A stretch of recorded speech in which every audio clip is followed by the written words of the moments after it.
Can I make a start?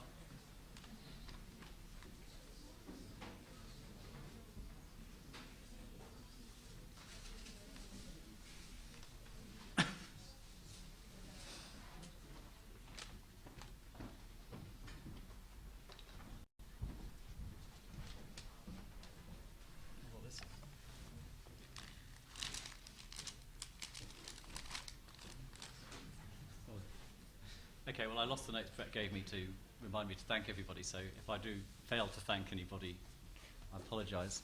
On behalf of the, before I introduce Chuck Hoberman, on behalf of the network partners who have organised this two-day event, thank you very much. That's the Royal College of Art, Imperial College, and the Architectural Association. I think this might be a groundbreaking tripartite network, actually, for all of those colleges. We brought together art, architecture, science and engineering.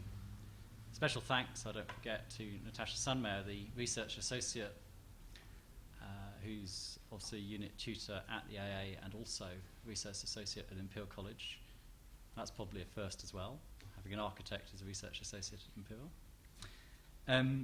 And obviously Brett and myself as co-instigators of this event. The activities and discussions don't stop here. In fact, this is really just the beginning. And I think what's interesting is, if you pardon the old cliche, we've raised probably more questions than we've answered over the last couple of days. The difficulty for me is trying to work out which areas we want to research into next. There seem to be so many. So I think there's a bit of a plea for help, which is anybody who has been interested in what's been going on should let Natasha know, because we will probably be doing a number of research themes in the coming months, research applications, and there's quite a lot of money available for study over the next couple of years. I very much hope that many of the speakers will want to join us as collaborators. And also to remind you that after this talk, which I guess will be about probably 7:40, something like that, there are drinks and there's a party down here featuring work by the media studio at the AA. Okay, so our last speaker is Chuck Hoberman. For me, this is an especial honour. I put Chuck up in the Hall of Fame. We're going to start an Ambient and Augmented Hall of Fame. I think he's up there with Buckminster Fuller, Cedric Price, Candela. Of course, they're a multidisciplinary group of people. And I think I'll probably add one or two of the other speakers that I've heard over the last couple of days. Chuck's talk is on the theme of transformability. Chuck is truly multidisciplinarian, has studied fine arts at Cooper Union and also, following that, mechanical engineering. So that's quite interesting, because I've come across, for example, Anthony Caro, I believe, did it the other way around. Was an engineer, became an artist, but I haven't come across anyone doing it Chuck's way. Not surprising, Chuck is inimicable. His talk is about the ability to transform, and he'll be demonstrating that in terms of how his designed objects can behave like organisms. In terms of Chuck's work, he's internationally known. He's very kindly come over from New York, where he's based, in Lower Manhattan. Chuck is a true inventor. He has names on numerous patents, products and structures. You can get his work pretty much anywhere in London, in toy shops, but he's also been capable of working at a range of scales, and I think this is particularly exciting, because many disciplines are defined by scale, and in some ways Chuck's work is scalable in many directions. He's been involved in medical instruments, emergency shelters, transformable buildings and portable theatres. And I think last but not least, perhaps some of his incredible toys, including the Hoberman Sphere, which expands to a huge amount times its original volume. He can explain. I don't know the exact amount. Commissioned work include centrepiece in Salt Lake City for the 2002 Winter Olympic Games. Commissions retractable dome for the World Fair in Hanover, 1997. Expanding sphere at the Liberty Science Centre, Jersey City. He's exhibited at the Museum of Modern Art, which features his iris dome, and at Centre Georges Pompidou, Paris, as part of the exhibit entitled The Art of the Engineer.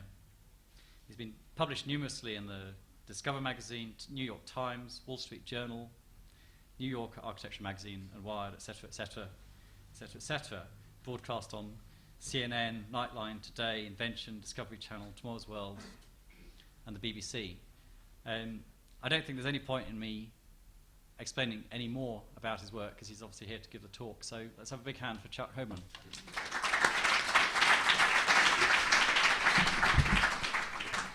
Thank you, Tom, and thank you, AA, for inviting me. Transformability is the capacity for size change and for shape change, and that's been the subject of my work for the last 20 years. Something that I've been doing in a variety of different contexts and projects. And this is just showing some examples to give you the flavor of what is possible in terms of transforming objects, objects that transform smoothly and continuously in a complete process, really much more the way we normally think of natural organisms changing rather than designed objects. I have a small studio in New York, and it's a good group of multidisciplinary explorers of transformability in the context of environments, of products, and installations. Shows a few members of our team. They're intrepid and fearless. It shows them doing a little bit of structural testing.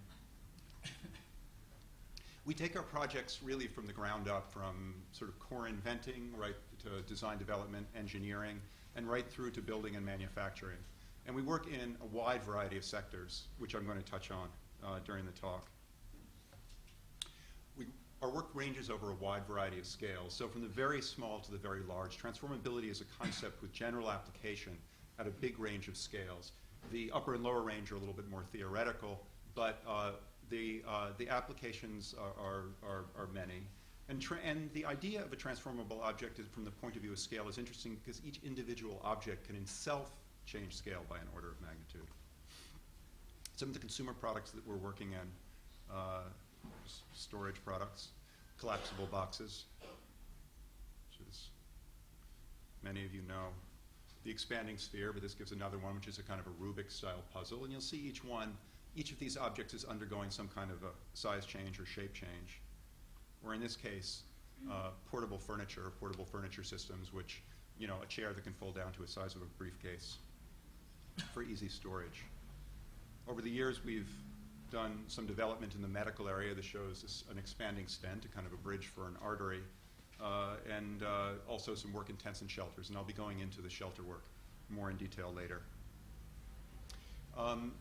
We also do a number of one-off projects in two areas. One is our public installed artwork, and the other is more architectural.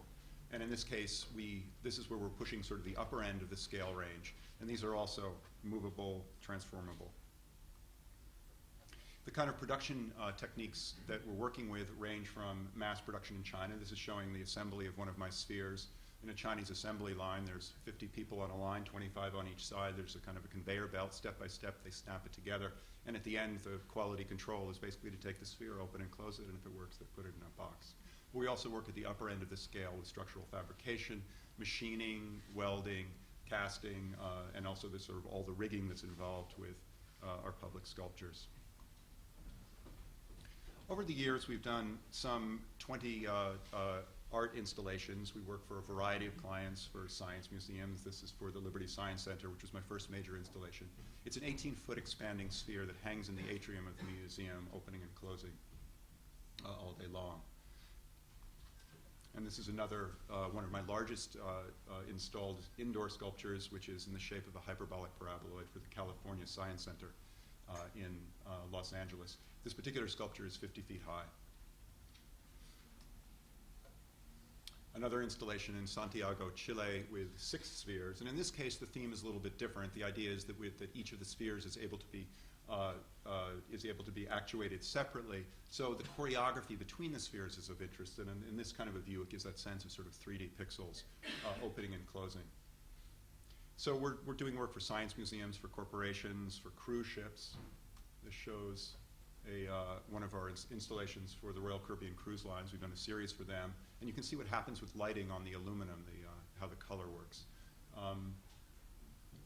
When we're working for a client, what we're trying to do is really like work on a number of different levels, but primarily the most important thing to me is the visceral experience of seeing the sculpture in the space. And this particular one, I think, joins together some of these different aspirations that I have for the work. This is an installation that we're working on now for a new science museum in Milwaukee. And it's starting to marry the form of the sculpture with the architecture in a closer way. So this is the form of an expanding helicoid, which is the minimal surface formed by two spirals. And it's installed in a spiral staircase. So as one sort of will approach the spiral staircase and start to climb up, there's this, I think there's a very engaging interaction between the sort of experience of going up the spiral and then this spiral shape forming, which then kind of forms an interior wall. So hoping it will almost have an effect of like walking up in a spiral tunnel. The other thing that our client is particularly interested in is sort of the iconic image of the piece, and so that will fit with the larger themes of the museum, in this case, with the spiral of DNA. This particular sculpture is 40 feet high, and it's bridging the upper and lower exhibit floors of the museum. You'll sort of see it expand again as you go up to the upper floor. There's a great deal of technology. There's a great deal of there's mathematics that underlies a particular form like this. But in the context of a science museum, where you're really getting a very, very wide range of the public, a lot of kids, the important thing is that the work is speaking to all these different levels, and it's kind of like as sort of as deep as you want to go in it. There's always like another level to find. So what the context that I'd like to put the talk in tonight is in the context of what I'm calling transformable design. And for me, this is something that has two aspects. One is a kind of a technology aspect. It's a collection of techniques or methods to make objects, to make structures, to make environments that smoothly transform size and shape. But secondarily, from a broader perspective, it's a kind of a guiding principle or a strategy for thinking about making products and buildings and practical uses that have to do with responsiveness to the environment. And in that sense, the kind of work is very much in the theme of what we've been hearing during the whole conference.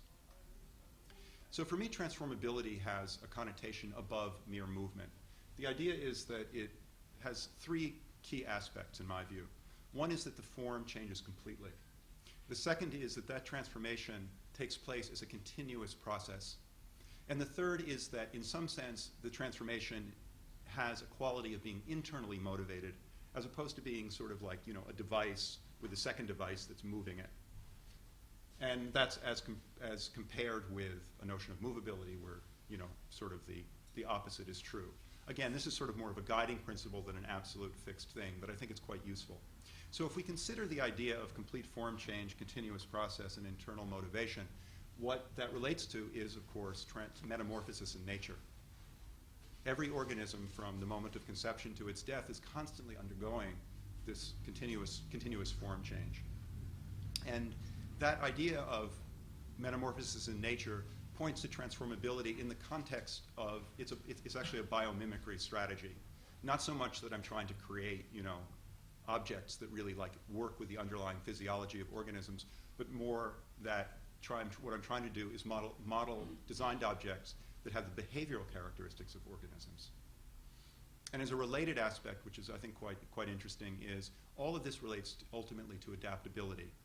Adaptability operates on an evolutionary scale with organisms, but it also operates in terms of how we, as people or organisms, respond to changing conditions.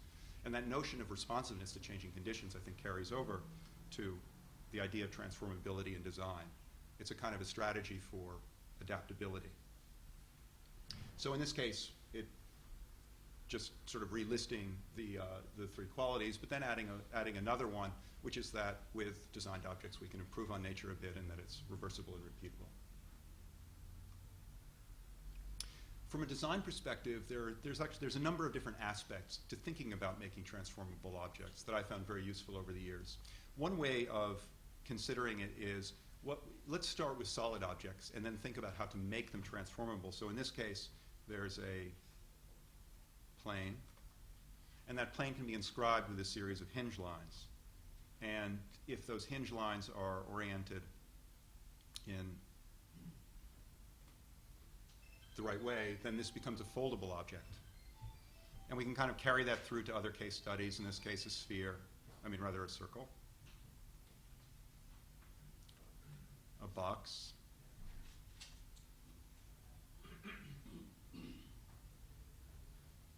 or a sphere.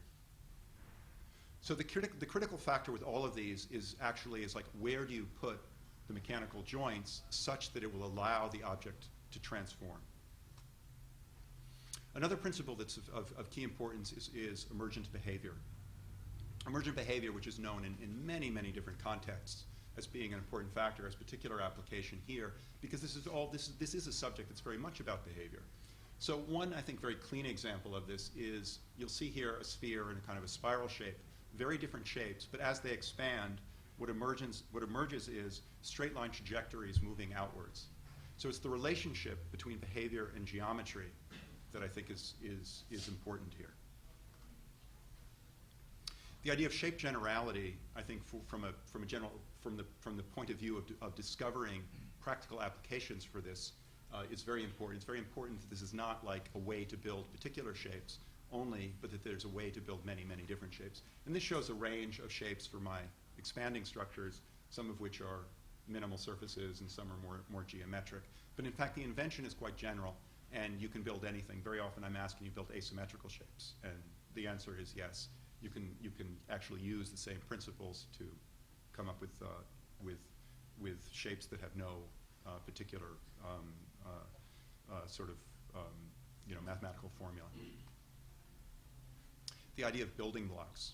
Building blocks normally are means to stack and transfer forces from block to block. But we can also think of building blocks as linkages. So a square block can be assembled with other square blocks, and then the whole cube will fold and unfold. The transfer of force in building blocks is extended to also the transfer of motion from block to block. A transformable structure is a hybrid. It's a hybrid. It's part structure, part mechanism. Like a structure, it has to resist forces in some cases, but like a mechanism, those forces have to flow into motion in other cases. And a lot of the art to doing this kind of design is actually finding the sort of how to mediate between those two, which have very much to do with the particular time, the particular need at any given moment for the structure, and also with the directionality of the force itself. And then related to that is an idea that's important, I think, for when you're scaling these structures up, which is that stability is thought of now as a process rather than a state. And by that I mean that stability is really all about safety and security. And in this case, that safety and security is about operational control more than just a static state, i.e. like that the deflections are very small.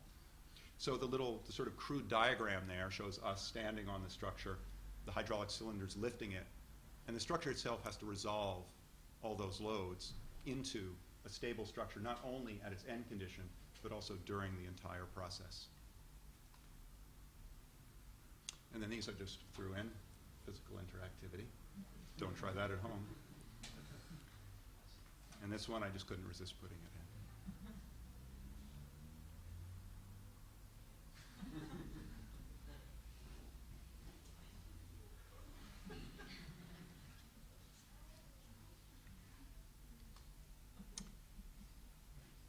As important to me as the how is the why. And I think that there are really sort of just a multiplicity of applications, some of which are in development, some of which are yet to be explored. But in general, I think the common theme to all of these applications is that a theme of adaptability, the theme of responsiveness. So I'm going to run through now some of the work that I've done in portable and mobile structures. And starting with an expanding dome. This was an expanding geodesic dome of about 18 feet in diameter that I built in 1992. And this was part of a project for the Liberty Science Center, my first major sculptural commission. Basically, I was building a sphere, and we sort of built it halfway and decided to test it as a dome. And this shows the actual movement, people pulling outwards on ropes to raise the structure. And the visual comparison that you see here between a Buckminster Fuller dome and the expanding dome, you just look at it and it's like visually apparent. They are the same thing. The difference, of course, is in the detailing. The detailing is rather than there being compressive struts, there are linkages between the nodal points. But the idea of stability is built in. It's always a dome shape. It's always shedding its load to ground. It's always triangulated. So basically, it's always a working geodesic dome. It's just in movement.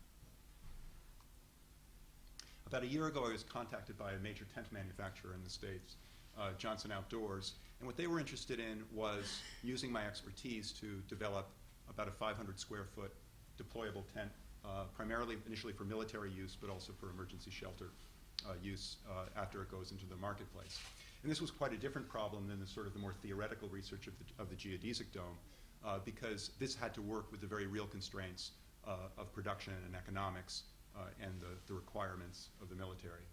So working with my team, we came up with this linkage, which is basically a series of 4-bar mechanisms. And the key is that when the cables are used to deploy it, but they also triangulate the linkages so that you end up with a very efficient truss. The synchronization is happening through a gearing mechanism between them. So this shows an animation that was made several months ago before we actually had built the first prototypical tents. And this shows a kind of a sequence where it's being pulled out. And as the linkages go parallel, basically the cables are taut up, which makes it structural, and then it's spread. And one of the goals, and you'll see here, is the actual deployment of the tent. It's running about 5 times speed, so it's a little bit pixelated. But if you notice the relationship of the bodies to the tent, there's a basic comfort zone where people, for the most part, are able to stand up straight and kind of do their lifting from a center. And in terms of like the actual service people now, you may have, you could have, a 5-foot tall woman who might be responsible for lifting this tent. So you can't always expect to have big hunky guys doing it. So it's very important to kind of have that ergonomic ability. And at the moment, this particular tent in the testing, we're running. It's basically going to a full erection in about 50% of the time as the competition, and it's also is much easier to use. So it's going to go on the market next year. Equally important as the actual deployment is the structural capacity of the tent. So this shows the interior, and then you'll see in a minute, this is the rain and wind testing being done at an Army facility in Aberdeen, Maryland. And 65-mile-an-hour winds, you'll see it's basically very, very solid.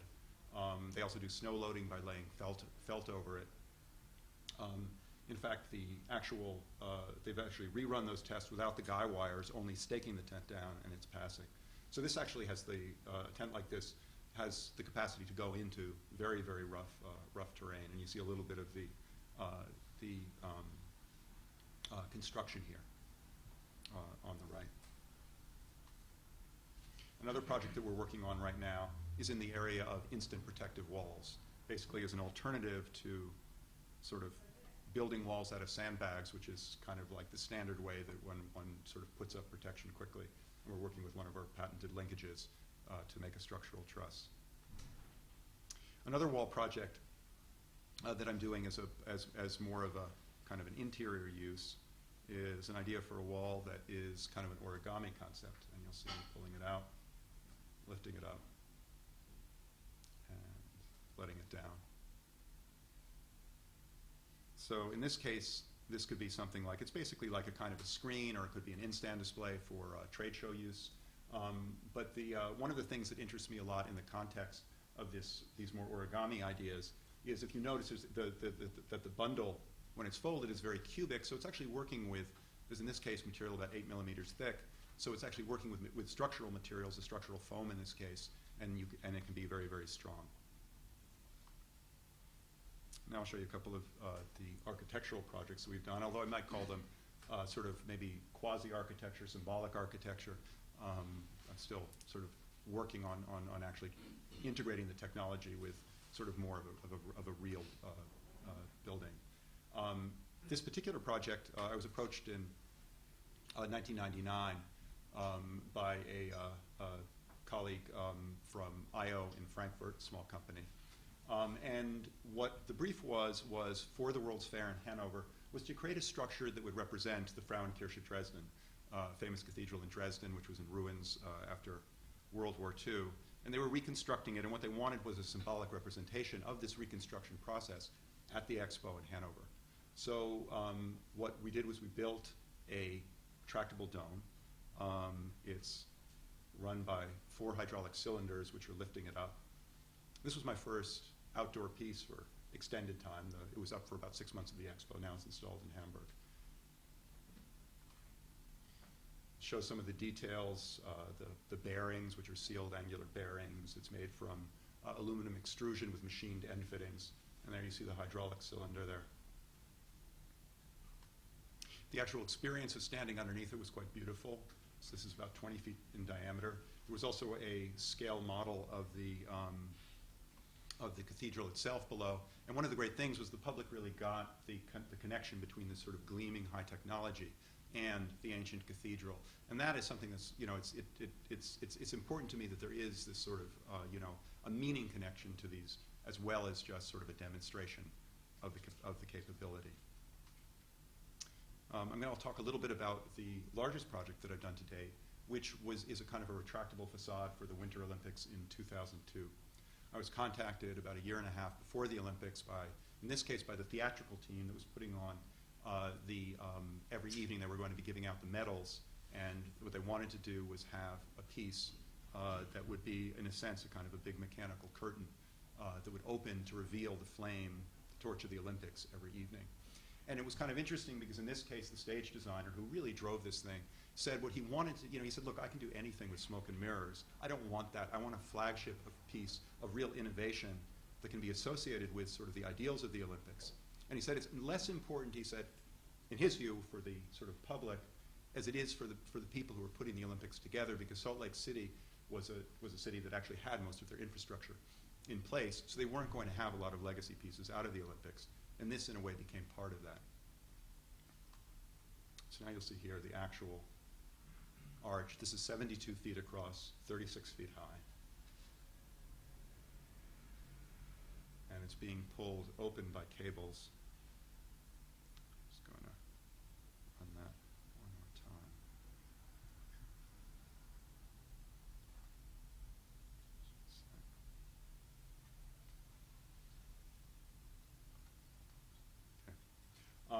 When we had tested the piece fully in New York, inside before we brought it out on 6 flatbed trucks, but we set it up for the first time, and it was sub-freezing temperatures, and the wind was blowing. The committee didn't really want to run the piece because the TV station was across, and they didn't want to show it prematurely. So we were kind of doing everything last minute, and it was kind of terrifying, actually. But it worked beautifully. And you'll see here it's some details, some structural details. It's moving on trolleys. There are cables pulling it open. And this shows it running the cable control as well. Each panel is roughly the size of a sheet of plywood, at least about how big it is in the States. It's made of aluminum extrusions with water jet gusset plates holding it together. And then it's backed with a polycarbonate, a translucent polycarbonate material called lumicite. And that particular material, for that, this shows installation, raising it. This is all done by the team that really put this together was very much in the theatrical world, and they were great, completely fearless, because they really had the experience of kind of putting together all of these sort of like concerts and show rides and for theme parks and that kind of thing. So they were just like, yeah, it's great, we'll give it to the Rolling Stones afterwards. So they were quite happy. But now you can kind of see what happens with light.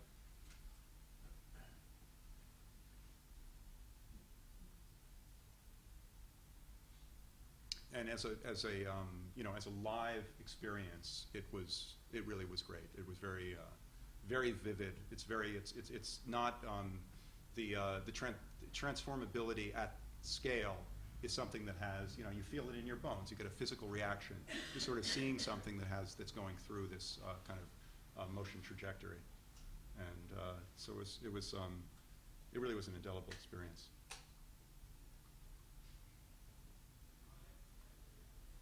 A number of the architectural pieces I've been showing are based on an underlying invention that I call the iris dome. so-called because it moves like the aperture or the iris of an eye. And you'll see here its opening. The iris dome is made from basically a crossing series of links that form a kind of a lamella dome, this sort of characteristic diamond pattern. And forgiving the sort of maybe grandiose comparisons, but couldn't resist it. I think one of the things that's actually quite, beautiful about the concept is the idea of the oculus in the dome, and shown here is the pantheon, and the oculus, has a lot of significance in terms of being this, sort of link between ground and the heaven, man and the heavens. But the idea of an expanding oculus, or transforming oculus, which gets bigger and bigger until the entire dome sort of retracts and disappears, is something that is points to actually a kind of an iconography that I think is very vivid, very living. You can make these iris structures in numerous different shapes. This shows different iris structures in plan, whether square or oval or round. So you can think of this as like a method for sort of an infill of a frame. You have an opening. This is a way of covering it in a truly structural way. Now, from a broader perspective, the idea of transformability in architecture, I think, is requires new architectural thinking. That is to say, not the technology at all, but more the programmatic ways of thinking about it and the sort of basic building design. So one of the things that I think is very intriguing to me is thinking about the boundary between the transformable and the static. After all, when we make these environments, it's not as if the static built environment is going to go anywhere. These will be added to and overlay. So this is just showing some different rough ideas of cases where the entire structure may transform, like the dome, like a retractable dome over a stadia. It could be a facade or a building extension or internal elements. Another area of ongoing research for architectural applications is the issue of coverings and claddings. And this identifies three basic strategies for making these coverings. The first being a panel idea. Panel basically being like shingles that may slide relative to each other, that may rotate relative to each other. Basically, that they're following the underlying structure. The second is fabric. The fabric can compress with a structure and then be pulled open. And the third would be more of an origami idea, where basically cladding and structure are really synonymous, one and the same thing. So this shows a development of the fabric idea. This is a model of an expanding dome with a fabric interior, and this gives a little bit of a sense of what it would be like to be inside. I'm not quite sure what you'd be doing inside while it was opening, but it's another question. And then a study showing just what kind of projection looks like on it, which is kind of evocative. But probably from a larger building possibility, the panel idea is more the way to go. And then what's shown here is a pavilion with panels on it, which are set up so that they're properly shingled. They have overlap. They're canted. Their angle is correct to shed the elements. And when the pavilion retracts, the panels simply slide over one another.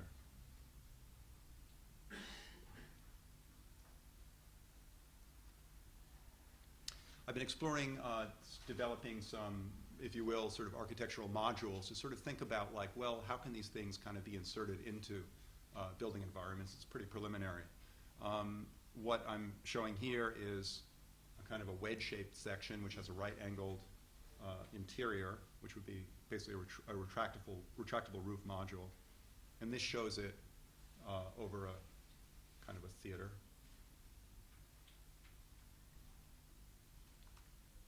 In the context of, say, a high-rise building, it's something that I think has the potential to work in a programmatic way where this basically can take the space and it can act in some cases as an open-air lobby, but in other cases as a kind of an extension, an open-air plaza, but in other cases as an extension of the interior lobby, depending on the particular events that are taking place, the time of day.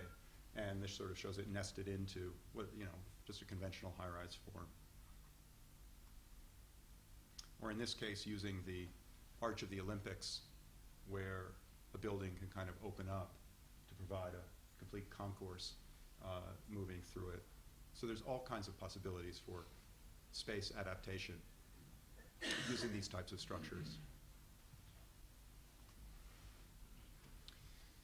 This is a rendered interior of the Iris Dome shown as a roof over a stadium. And the, ultimately the experience of space within such a structure is not so much that I think that the transformation, the perception of the transformation is that the building transforms, but that space is transforming around you. Normally we bring the dynamism that we bring to a building is through our own movement. And transformability brings it, sort of inverts that relationship so that the building is moving around you and that space is moving around you, which I think will, offers the possibility for really unprecedented new experiences of the built environment.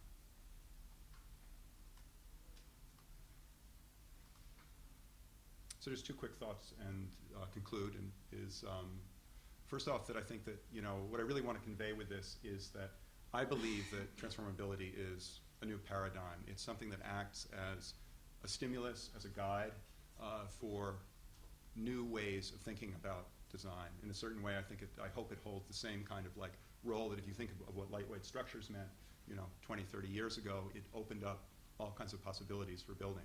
Transformability, I think, has that same potential, and we seek to participate in that, that implementation of the idea. Thank you.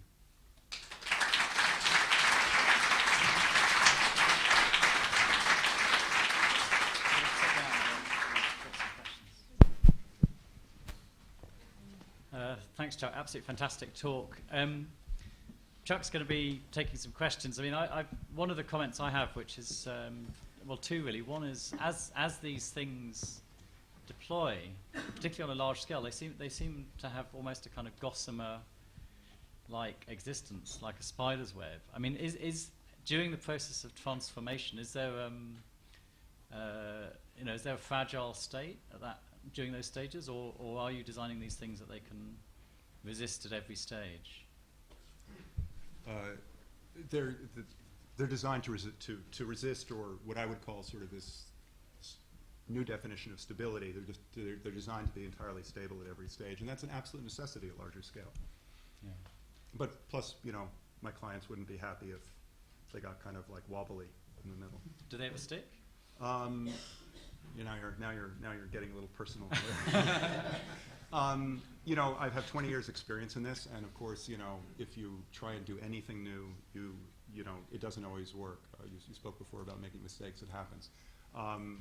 But we've, at this point, we've gotten to the point where we've gotten pretty good at it.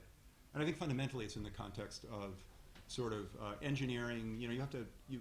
We have fantastic tools with engineering now, but at the end of the day, you sort of need insight. You need a mental picture of and a framework of what's going on. And then I think if you get yourself oriented right, you can really work those problems. But I'm glad to hear you say they look gossamer, because some people think they look a little bit heavy. I wish. Earlier in the day, for those of you who are here, we had a kind of Sophie Lebova from Ours put a bit of a big warning sign on transformable structures. Yeah, I heard the rumors. Basically said don't do it. But I noticed you had Bureau Happold working with you as building engineers on one of your deployables. Can we have your thoughts about working with engineers and how this is? Absolutely, how they feel but about I think your I work? should probably also get back on the earlier point. Okay, go ahead. As well. With our larger projects, we always work with structural engineers. I'm a mechanical engineer myself, and I have several engineers who are working for me as well. So it's, we're in a bit of a kind of an engineering culture. The way that we'll work with whether it's Arabs or Bureau Happold or anyone else is we develop the configuration, and then we give them the model to run a structural analysis. And the structural analysis is actually an entirely conventional structural analysis. That is, they don't really get into sort of all the dynamics of the movement. They simply take a snapshot of it, run the forces through it, and then we use that to, develop what's the right section, what's the right joint detail as well. It's entirely analogous to a static building. Now, I think if you, potentially if you go up in scale, you may need more than that. But basically all we do is we look at snapshots. We may look at closed, mid, and open, and that gives us the entire story. And you know, the process of actually doing it is it's very rich. Very often you make discoveries because you can do, you know, this is all kind of behavior-based, and although we're not doing simulations, you can get insight because they'll say, why don't we try like putting a cable here or whatever, or change this angle so that the loads react differently. And you know, it's quite interesting and dynamic. So they're very much part of the team. But going back to the earlier point about a warning sign on movable and transformable, I mean, I feel, of course, I mean, I'm passionate about doing this, and so, you know, these are not objective remarks. But to rule out the idea of movement and transformability in buildings is wrong. And the reason is because this is not an independent, it's not like a vanity project, it's not something that's independent of a lot of other very important movements. It has everything to do with sustainability, with adaptability, with responsiveness. If you rule out physical movement on a significant scale to respond to those very real concerns, then you're left, of course you're left with a big palette of options, but you've taken something off of the table.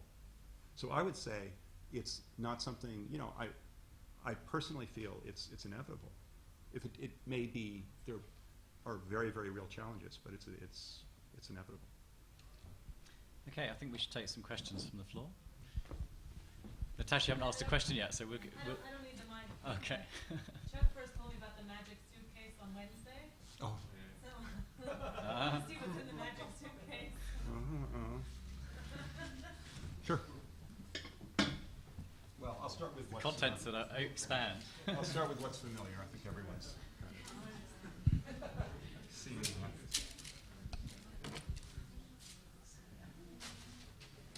All right.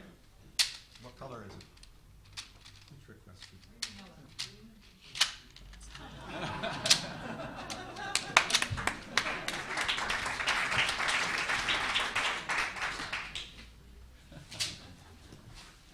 Those are toys, so those are the best I've got. But I'll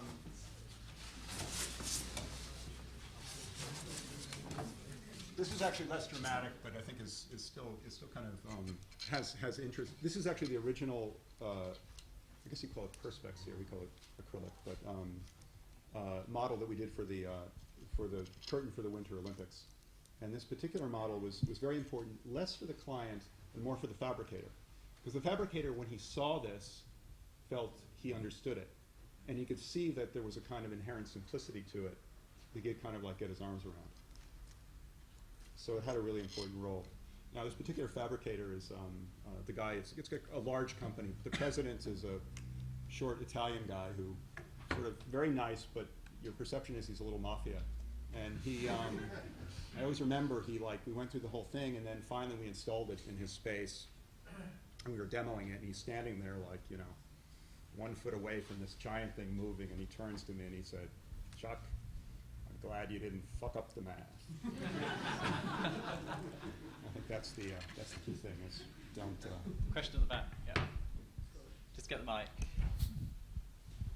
So you talked there about the math. How much of it is pen and paper math, and how much of it is computers and like evolutionary algorithms and that sort of thing? I guess should I sit? Can you hear me okay, or should I sit down? The math underlies everything that I'm showing here, and that is pencil and paper. It's really geometry, it's trigonometry, it's kinematics, but the process of design development is very computer-based.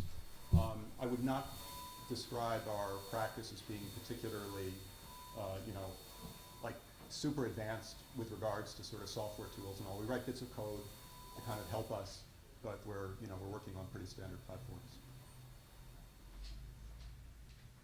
Okay, next question.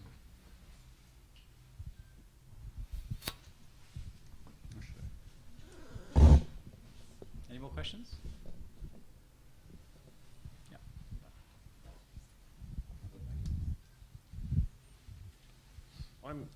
I'm curious if you've ever dealt with things transforming so they're functional beginning and end, as opposed to like a suitcase and a chair. Oh yeah.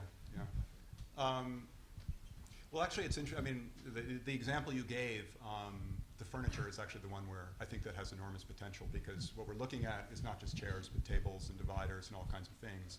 And I think one of the kind of the really elegant embodiment of that would be when it's folded, it's simply another piece of furniture. And then it becomes storable, but it sort of becomes storable in plain sight. So yeah, I think that's a very nice design idea. I agree. I mean, I think what we've seen over the course of the last couple of days has been very much transformation at the kind of either at the product or the building scale, but actually one tends to forget that flexible space is fine, but actually if you don't have flexible interior furnishings and so on and so forth, then you've got the trouble of shifting everything in and out of storage all the time. I mean, I wonder if things like the unfolding partitions and chairs and so on couldn't be used for sort of instant startup businesses who fairly quickly either fold, if you pardon the pun, or move on to more permanent fixtures and fittings. Yeah. It's there really are there are two sides to my practice now, and one is largely in the sort of the one-ofs, of which I think architecture is the goal, but the other is in product development. And product development for coming up with actually really useful products is it's actually very challenging, because once you get into it, you find out that there are all these there are folding chairs and there are folding tables, and you're always going, well, how can I sort of do it a little better? It's one nice thing about toys is that you just sort of, it's kind of anything goes, and if a kid likes it, it's basically enough. Yeah. Have you ever thought about trying things like umbrellas and bicycles? Umbrellas I'm asked about. I don't think I'd even touch it. It's too many. It's just something that's been worked for too long. Yeah.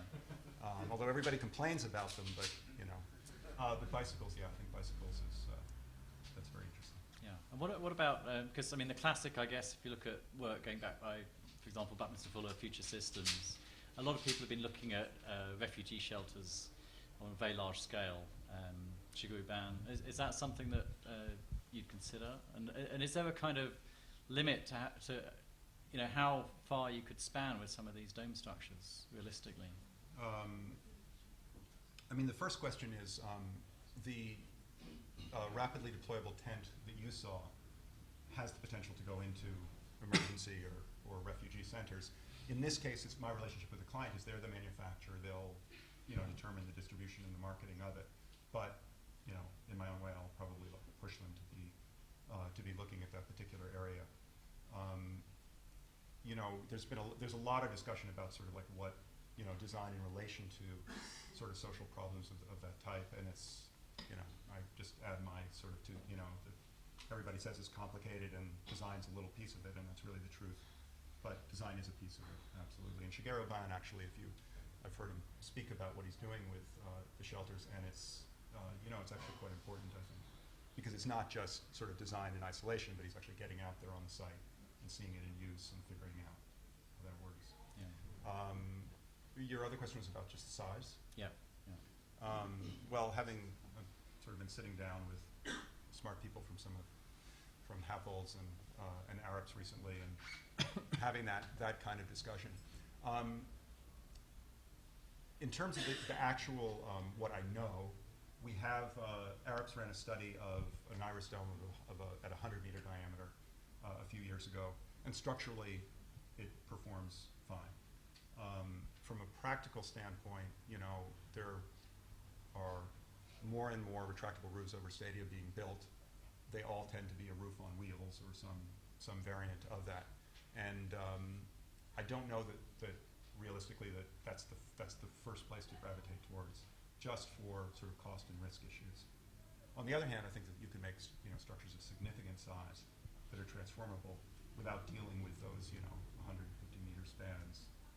You can do something that is still building related, and that's why again I think it's from an architectural standpoint, it's a very rich challenge right now to talk about building design in sort of all of its breadth and how you can insert transformability into it. It's kind of it's almost like a crude metric to sort of say, well, can we make it? Can we just push it as big as possible? And maybe in the end, it's not going to be fruitful.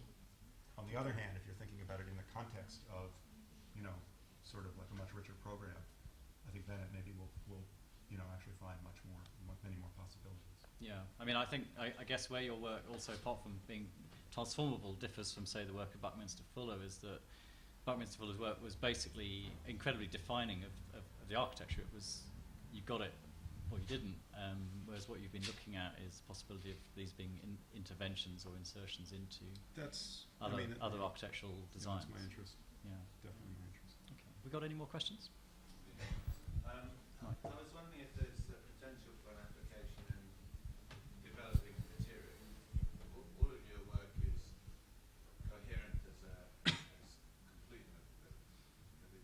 For example, an environmental application having pores might have a lot of very tiny pores.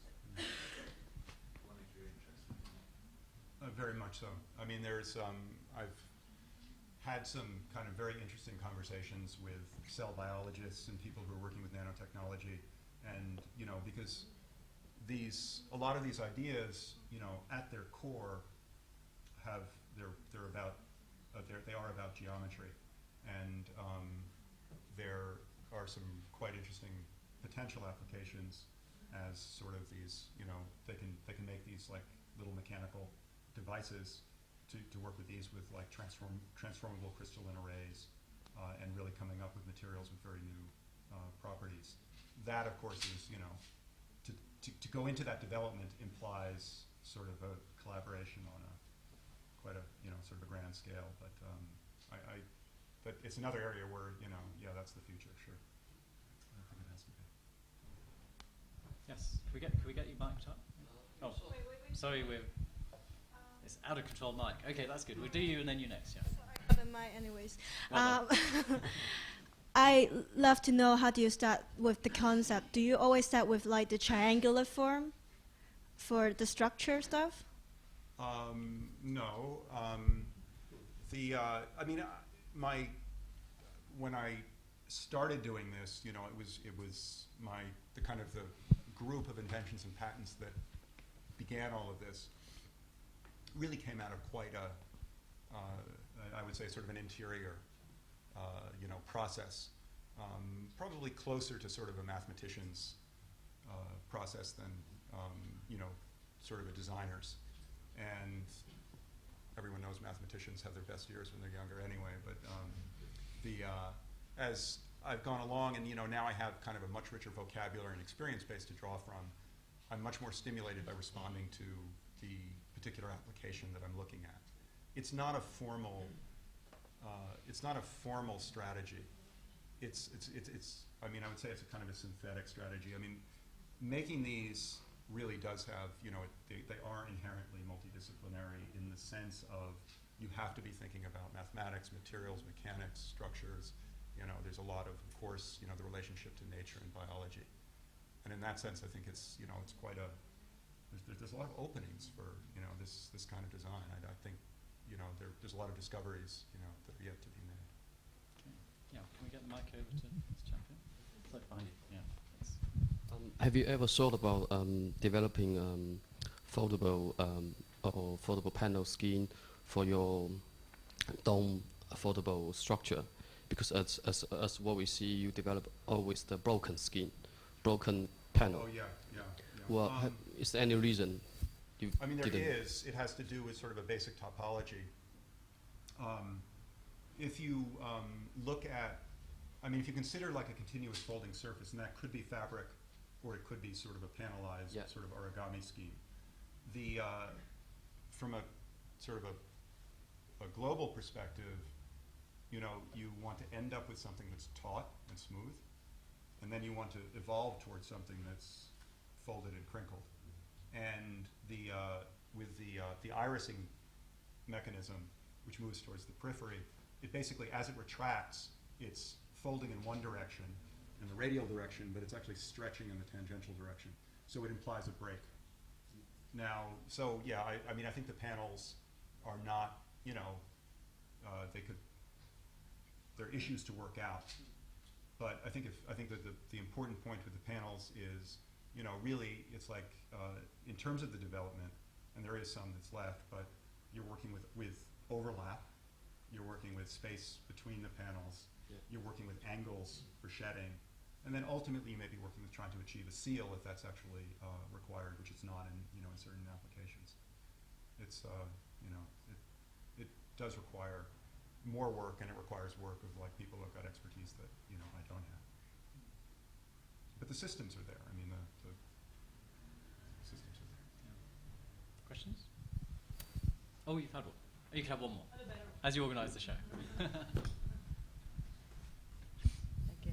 I think my students are going to roll their eyes if they hear this question. But I notice, well, I mean, it's obvious that all of the objects and structures are kind of symmetrical or uniform. And I wonder, do you experiment, or is there a way to experiment? It seems like the obvious answer to this is not really. But have you tried to experiment with also generating a kind of irregular or non-uniform series of structures? I mean, the short answer is that I think the examples that I'm showing are misleading in that respect, because the potential for asymmetric, irregular, shapes is there, and there basically are two strategies for doing it. In the case of the expanding structures, the sphere being the example, I mean, you kind of have to trust me on this one, but you saw a sphere, you saw a helicoid, you saw a hyperbolic paraboloid, you saw a cube, and yes, they're all regular, but symmetry is never like an absolute. It's always like, a sphere is 100% symmetrical, and then you can, some things are more or less symmetrical. The actual invention is actually completely general in the sense that the example I give is, give me Mickey Mouse and I'll make you an expanding Mickey Mouse. Yes, you can do that. For that particular class of transformable objects. But I think in a way that's a little bit, although I think that has very specific interests, like, that you could do portable shelters that might have some of the sort of, quite beautiful forms that are being generated in other architectural projects, but it's an expanding version, so I think that's actually quite useful. But the broader, I think, answer to that is, I think that, again, it's like a matter of these structures don't exist in isolation, and you can introduce variation and asymmetry by combining them and combining them with other static elements, so that, you kind of, there's a certain amount of mixing and matching as well. I mean, I'm not kind of a real, dogmatist like, well, I don't want to say like Fuller, because I admire Fuller enormously, but in that sense, yeah, it's not about like symmetric shapes are better than asymmetric shapes, or whatever. I think it's, it's very much in the spirit of what we're talking about here, which is the interest is in behavior, ultimately. I think it's interesting that these appearances arise because you're trying to get into behavior, but, there's something a bit more basic going on. I mean, what you've been showing us, to me, I mean, you talk about the comparisons with nature, but in some ways, to me, certainly the toys that are going around the room, they appear to be more sophisticated than nature has to offer. And obviously, I'm assuming you have a string of patents to your name, et cetera, et cetera. I mean, is this the case? Have you got there before nature with some of these things?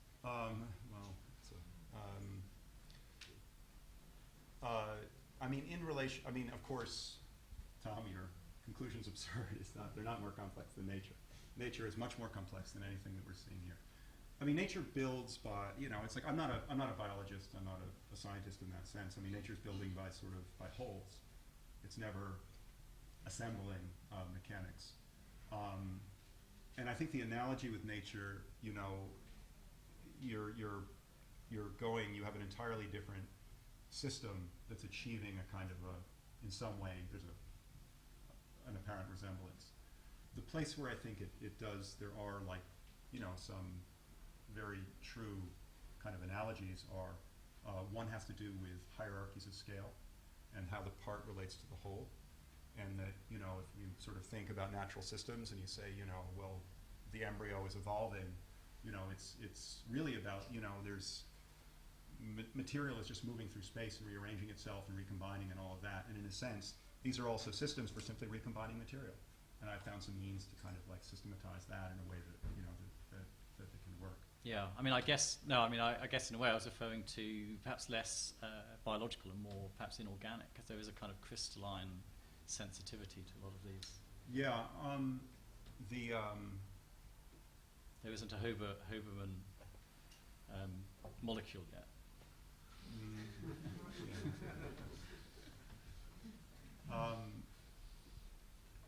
I mean, again, I think these are really like sort of soft analogies rather than hard. I mean, I have friends who have really they can really talk about sort of the cell structure and cell and movement from a structural standpoint.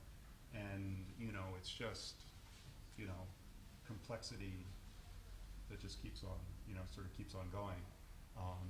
But, you know, has some relation to forms of this type. But the difference, I think, in terms of, like, again, sort of more from an aspiration, is I would like to think of these more in the realm of some analogy to kind of an organic model. I mean, because inorganic, whether it's, you know, that in a way is like, you know, that's sort of my beef with sort of designed objects as they usually stand, is, you know, you make this stuff, and the next transformation that's going to take place is it'll wear down and disappear, get thrown away. I mean, it transforms. It does it in a kind of like a rock, you know. I mean, so transformation as an active process is what we see in, you know, it's what we see in life. Yeah. And, Okay. I think So take another question. Sophia. I should say, just in case people don't know, embarrass her. Sophia Visaviti is the author of Folding Architecture, which is in the pink book, is in the Triangle Bookshop downstairs. Thank you, Tom. I don't know the price. I have a number of questions. The first one is the distinction between transformable structures and cover. Experimenting with paper, and perhaps in your 1993 concertina tents, there seemed to be no distinction between structure and cover. Would you like to mention some inventions in this direction of yours? yeah, the area of foldable, I mean, I like to sometimes call it kinetic origami. Origami is, you know, something that you make a bird, but you do it in a sequence of steps, but there are many patterns that actually will develop and fold. And I have several patents in this area. I'd say that my broad interest is trying to come up with ways of, first off, to get the continuous transformation, but also to make it a bit more structural. And sort of as an example is, this is what I call thick origami. So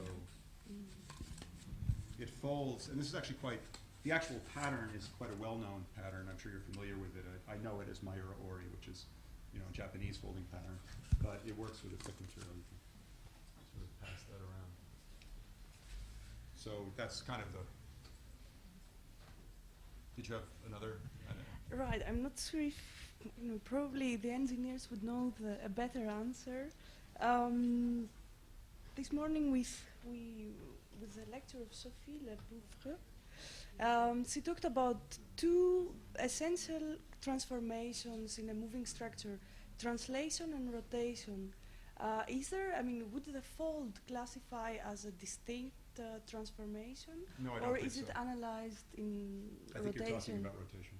It's rotation. Right, because if you're, you know, you think about the two relative planes of a fold, they're rotating relative to each other.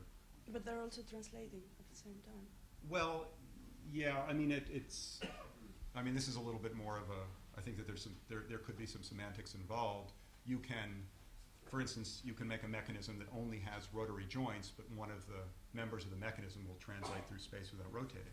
That's very simple. It's a parallel linkage, parallel forward linkage. So the, it kind of, you know, depends if you're talking about from a sort of It's a a combination system of point of both. view versus a kind of a mechanical joint. Okay. Okay. Next question. All your structure seems to have a beginning and an end, where you set your limits. Kind of expanding on the Hoberman molecule idea, could you consider an indeterminacy to your structure, because all your stability lies in between beginning and end point? Could you add new parts of the structure in such a way that you can still have the stability in the moving structure? Do you know what I mean? Well, I may be misunderstanding your question. I think my point was you do have stability in the moving Yes, I know, structure. but without having a determined end and a beginning. Well, I mean, there's, I mean, one possibility is that it's sort of some kind of continuous motion, and you know, that it never stops, I suppose. But the other might be that, you know, you could think about sort of things that maybe can sort of could go on one path, but then could veer off and go on another path. Is that sort of more your idea? Right, because your Mickey Mouse example is not so different from this. It is No, a surface. Yeah, it's just a difference of shape. That's all. Right. I mean, the answer is yes, and I think there are many examples that have been shown of, where you have these sort of active structures that have been shown during the conference that you may not have seen, but they're active structures and they have many motors, and they can sort of take on all kinds of different configurations. And I think that that's a very valid strategy. My tendency is to work towards, from what a mechanical point of view would be called single degree of freedom mechanisms, which basically move in one way. And that's a strategy, it's kind of a sort of a minimal simplicity strategy, because once you have the complication of being able to go in different directions, you basically think of it like you're taking responsibility for more. So you have to, add more into the system to basically keep it. Because I mean, it may be just my psychology, but I need control. I don't like seeing things sort of like where I don't know where they're going. Okay, I think time for maybe one more question. Oh, okay, we'll take two because we've ignored this side. In the, is it the apps? Yeah, Sorry, it's great to have questions. have you ever worked with inflation, using the inflation to open one of the mechanisms? I'm sorry, I didn't catch it. Have you ever worked with inflation, with balloon or this kind of device to make one of your piece work? I've never worked with an inflatable structure. I think probably primarily for the reason of it's a little bit of an either or, because an inflatable structure is a perfectly valid way to achieve a lot of the things I'm talking about. Not just inflatable structure that can open your device, Yeah, mechanical device. I mean, yeah, I think it's interesting, and it may have some potential, but once you say that it's really there to sort of say provide the function of like what I use a cable for or a cylinder or whatever, it's probably not the right. It's probably more work than it would otherwise be. I mean, there's actually very interesting work going on in inflatables now with air beams and that kind of thing. It's quite an interesting area. thank you. Hi. Most of the structures actually seem to use a single material that then sort of unfolds and collapses. I mean, but have you ever considered using different materials to get different kind of properties in a single structure, where the material actually plays into the role of actually performing a role instead of just mechanical means? So the question is, so maybe sort of like material explorations in the context of. Yeah, I mean, could you, for example, that instead of add say a more flexible material to actually perform some of the more towards the end? I mean, although the use of fabric in the structure, of course, is quite simple conceptually. In effect, it's what it's what you're talking about. I mean, honestly speaking, I tend to use fairly standard materials most of the time, and that's has a lot to do with just kind of the scope of my expertise and sort of like how much in any given project I'm willing or able to take on. But for example, I've never done a folding structure out of carbon composites, and that's actually that would be great to be able to do that, because for the same reasons why it's a fantastic material, structurally, it's doubly so for a folding structure because you can lower all your stresses immediately and retain all your stiffness. So that would be great. I think there are many material possibilities. Okay, one more? We're finished. Okay, well, I think just again on behalf of all the organisers, thank Chuck for a fantastic speech, fantastic questions and answers. Good luck with the building work. I would love to see, I would like to see a Hoberman building in the UK, to be honest. It's probably about time. Maybe something for the Olympics. We know where you are now. Sounds good. And we're wrapping up now. I don't know if you want to say anything about it? Okay, so that's the end of 2 days. I'm sure we'll be doing another of these things in about a year's time when we've recovered from this one. As I say, we should be doing a book of the 2 days proceedings over the coming months, and we're wrapping up now with a party. So please stick around, have a drink with us. Okay, thank you very much, and thanks to all the speakers.